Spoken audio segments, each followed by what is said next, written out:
अगर मान लो किसी पति पत्नी का तलाक तक की नौबत हो गई और तलाक नहीं कराना है, आपस में वापिस प्रेम बढ़ जाए, छोरी वापिस घर में रहे, बेटा उसको रखे, बहू रहे, आपस में प्रेम बढ़े, वो भले मायके चली गई हो, वो भले लड़का छोड़कर चले गया हो, अकेली रह रही हो और चाहती है कि मैं पति के साथ रहना है, तलाक नहीं होना चाहिए, हम दोनों में प्रेम रहे, वो संभाले मेरे को भी और मैं भी आदर करूं, वो भी आदर करे। तो मेरा निवेदन है, कच्चा जो सूत होता है, कच्चा जो धागा होता है, नंदी के ठीक पीछे बैठकर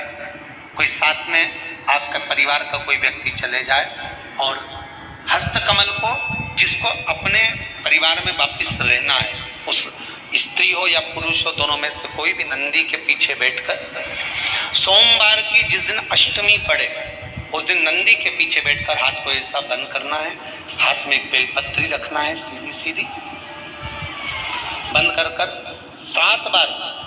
उस हाथ पर कच्चा सूत लपेट देना है, उस सूत को वापस निकाल लेना है, बेलपत्री के साथ में, और बेलपत्री को तो अपने पास में रखना।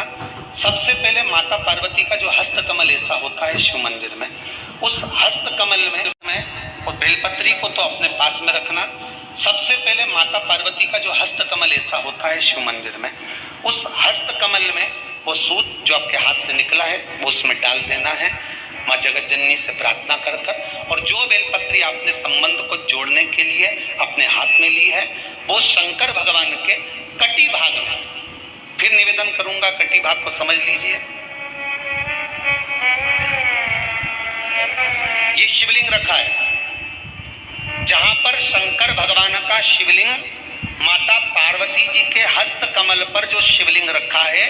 ये भाग कटी भाग कहलाता है। इस जगह पर जहां शंकर और पार्वती का मिलन हुआ है, उस जगह पर उस बेलपत्री को रख देना। महाराज ज्यादा से ज्यादा 3-4 महीने लगते हैं, दोनों में वापस प्रेम बढ़ जाता है, दोनों एक हो जाते हैं।